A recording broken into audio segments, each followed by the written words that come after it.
Its untapped deposits of raw minerals are estimated to be worth in excess of $24 trillion.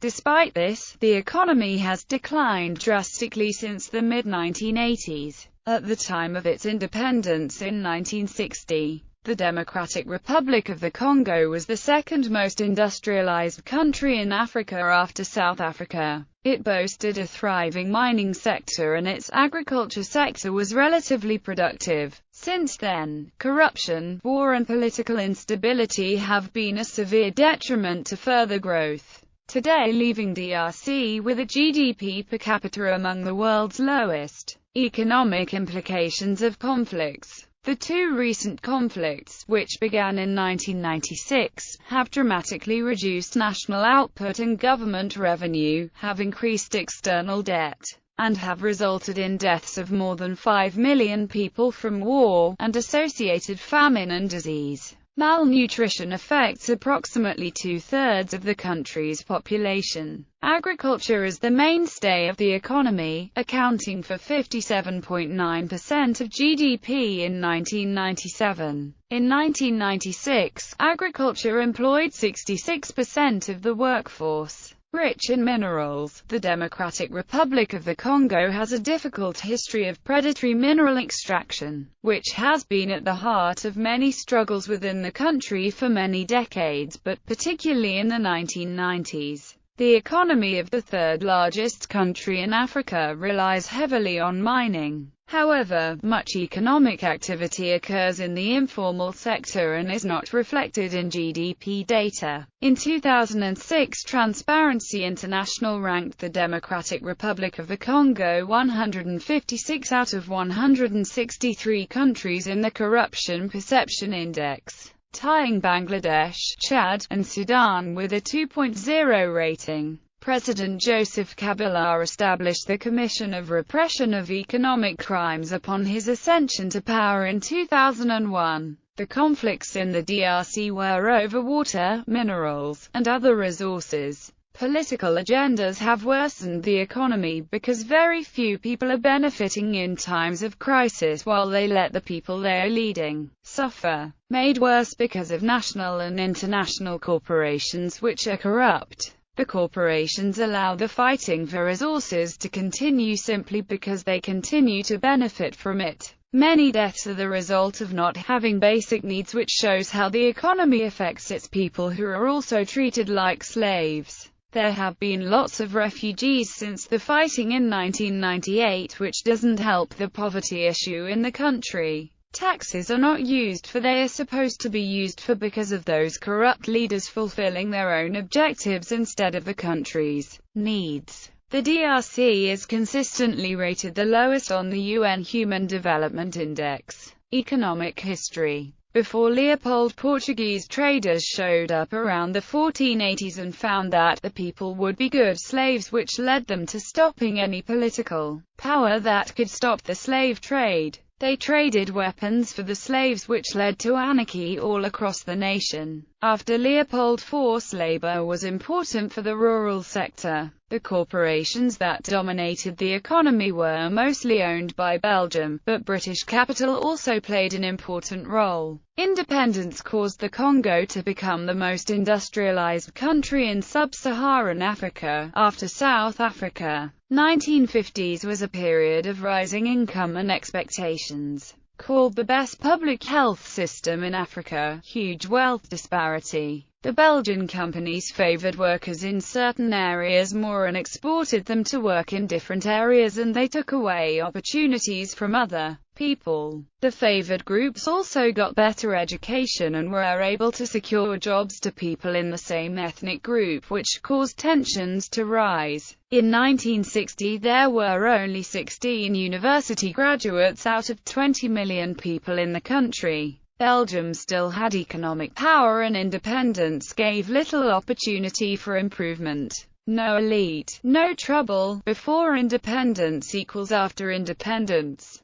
When the Belgians left, they left nobody in the country with the skills to run the government or the economy. Before independence, there were just 3 out of 5,000 government jobs held by Congolese people. Zaire. After the Congo crisis, Mobutu arose as the country's sole ruler and stabilized the country politically. Economically, however, the situation continued to decline, and by 1979 the purchasing power was only 4% of that from 1960. Starting in 1976, the IMF provided stabilizing loans to the dictatorship. Much of the money was embezzled by Mobutu and his circle. This was not a secret, as the 1982 report by IMF's envoy Erwin Blumenthal documented. He stated, "It is alarmingly clear that the corruptive system in Zaire, with all its wicked and ugly manifestations, its mismanagement in fraud, will destroy all endeavors of international institutions, of friendly governments, and of the commercial banks towards recovery and rehabilitation of Zaire's economy."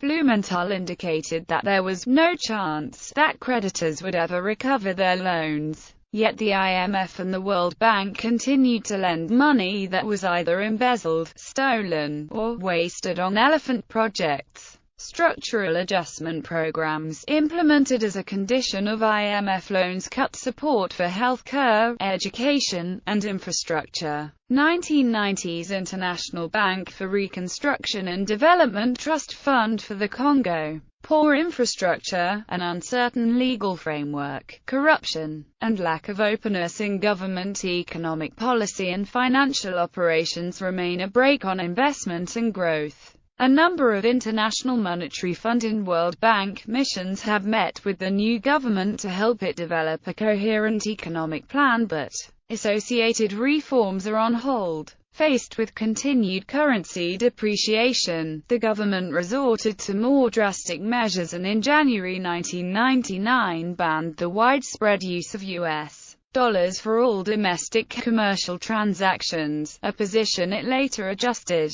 The government has been unable to provide foreign exchange for economic transactions, while it has resorted to printing money to finance its expenditure. Growth was negative in 2000 because of the difficulty of meeting the conditions of international donors, continued low prices of key exports, and post-coup instability. Although depreciated, Congolese francs have been stable for few years. 2000's conditions improved in late 2002 with the withdrawal of a large portion of the invading foreign troops. A number of IMF and World Bank missions have met with the government to help it develop a coherent economic plan, and President Kabila has begun implementing reforms. Special Economic Zone. The DRC is embarking on the establishment of special economic zones to encourage the revival of its industry. The first SEZ was planned to come into being in 2012 in Enzil, a commune of Kinshasa, and will focus on agro-industries.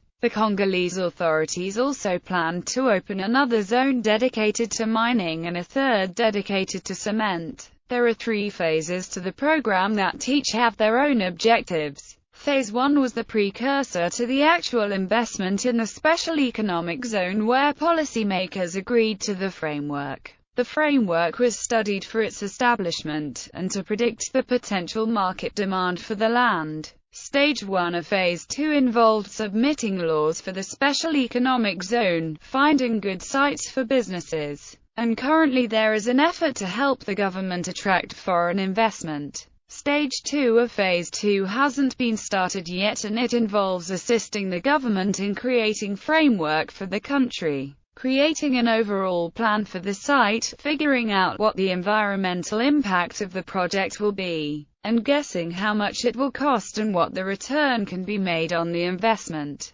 Phase 3 involves the World Bank creating a transaction phase that will keep everything competitive. The program is looking for options to hand over the program to the World Bank, which could be very beneficial for the western part of the country. Implications of instability on economy. Ongoing conflicts dramatically reduced government revenue, increased external debt. As Rainchans wrote, entrepreneurs of insecurity are engaged in extractive activities that would be impossible in a stable state environment. The criminalization context in which these activities occur offers avenues for considerable factional and personal enrichment through the trafficking of arms, illegal drugs, toxic products, mineral resources and dirty money. 16 ethnic rivalries were made worse because of economic interests, and there was lots of looting and smuggling of coltan. Illegal monopolies started forming in the country where they used forced labor for children to mine or work as soldiers.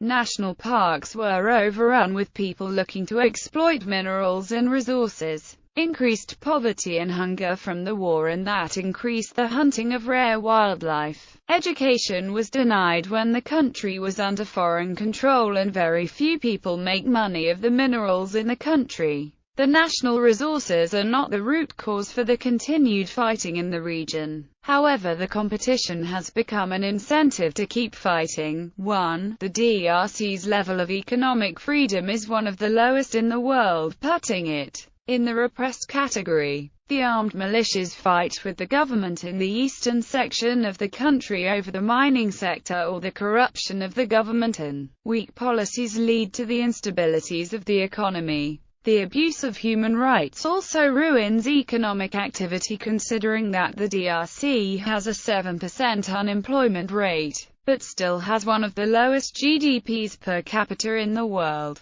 A major problem for people trying to start their own companies is that the minimum amount of capital needed to launch the company is 5 times the average annual income, and prices are regulated by the government, which almost forces people to have to work for the larger, more corrupt businesses, otherwise they won't have work. It is hard for the DRC to encourage foreign trade because of the barriers of regulation. International relations. International Bank for Reconstruction and Development Trust Fund for the Congo. Poor infrastructure, an uncertain legal framework, corruption, and lack of openness in government economic policy and financial operations remain a brake on investment and growth. A number of International Monetary Fund and World Bank missions have met with the new government to help it develop a coherent economic plan, but associated reforms are on hold. Faced with continued currency depreciation, the government resorted to more drastic measures and in January 1999 banned the widespread use of US dollars for all domestic commercial transactions, a position it later adjusted.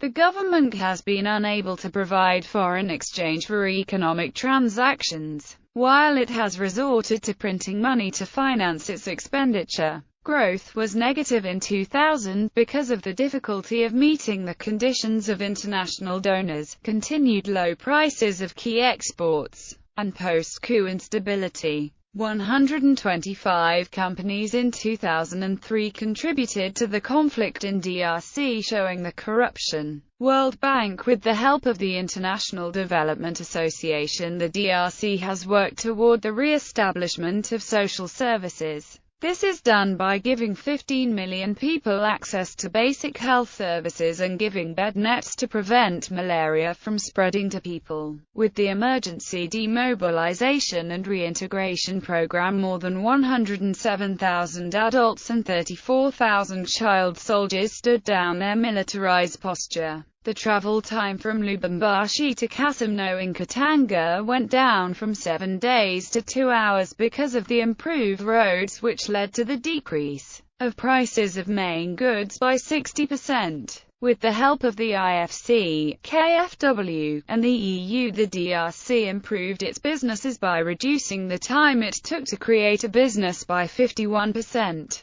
Reducing the time it took to get construction permits by 54%, and reducing the number of taxis from 118 to 30. Improvements in health have been noticeable, specifically that deliveries attended by trained staff jumped from 47 to 80%. In education, 14 million textbooks were provided to children, completion rates of school have increased, and higher education was made available to students that chose to pursue it. Ease of doing business ranked. The Democratic Republic of Congo ranks 183 on the low end of the ease of doing business scale as ranked by the World Bank. This measures the difficulties of starting a business, enforcing contracts, paying taxes, resolving insolvency, protecting investors, trading across borders, getting credit, getting electricity, dealing with construction permits and registering property.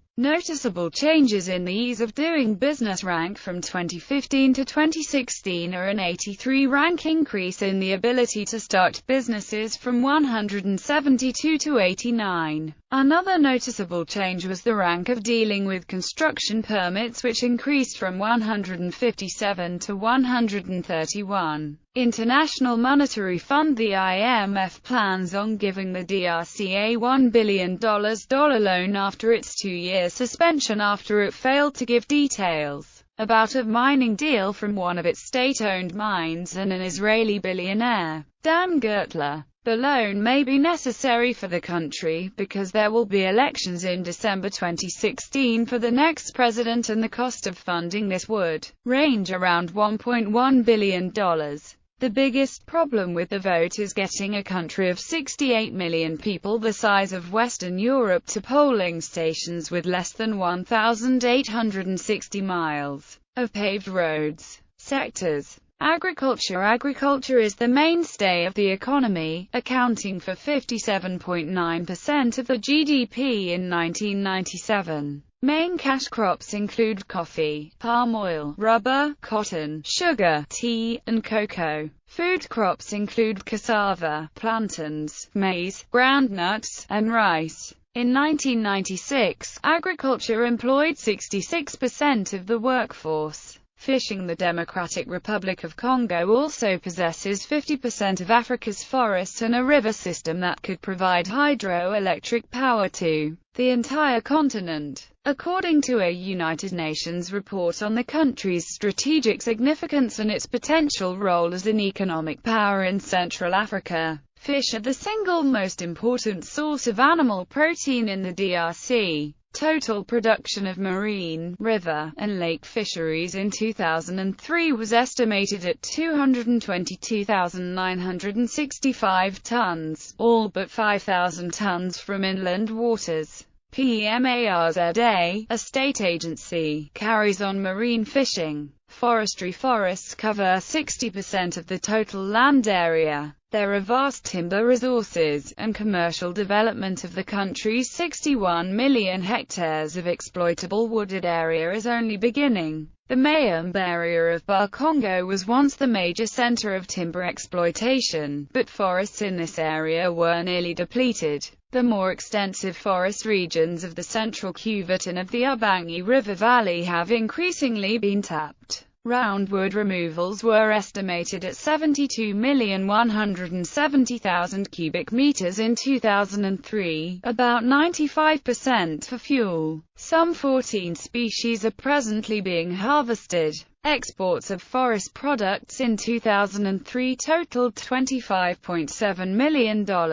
Foreign capital is necessary in order for forestry to expand, and the government recognizes that changes in tax structure and export procedures will be needed to facilitate economic growth. Mining. Rich in minerals, the DRC has a difficult history of predatory mineral extraction, which has been at the heart of many struggles within the country for many decades, but particularly in the 1990s. Although the economy of the Democratic Republic of the Congo, the second largest country in Africa, has historically relied heavily on mining, this is no longer reflected in the GDP data as the mining industry has suffered from long-term, uncertain legal framework, corruption, and a lack of transparency in government policy. The Informal Sector. In her book entitled The Real Economy of Zaire, McAfee described a second, often illegal economy system D, which is outside the official economy, and therefore is not reflected in the GDP. Exploitation of mineral substances as MIBAEMAXON and De Beers. The economy of the second largest country in Africa relies heavily on mining. The Congo is the world's largest producer of cobalt ore, and a major producer of copper and industrial diamonds.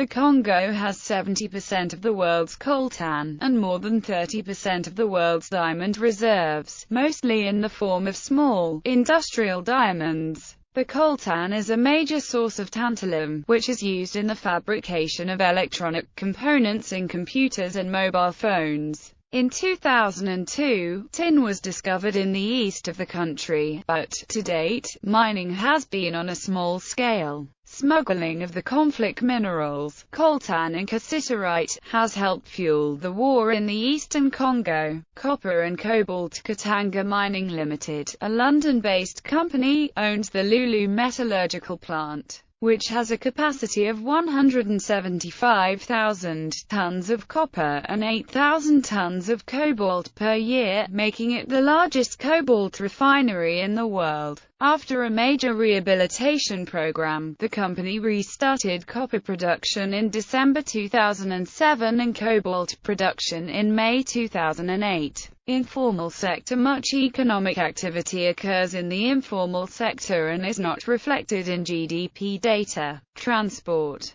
Ground transport in the Democratic Republic of Congo has always been difficult. The terrain and climate of the Congo Basin present serious barriers to road and rail construction, and the distances are enormous across this vast country. Furthermore, chronic economic mismanagement and internal conflicts has led to serious underinvestment over many years. On the other hand, the Democratic Republic of Congo has thousands of kilometers of navigable waterways, and traditionally water transport has been the dominant means of moving around approximately two-thirds of the country.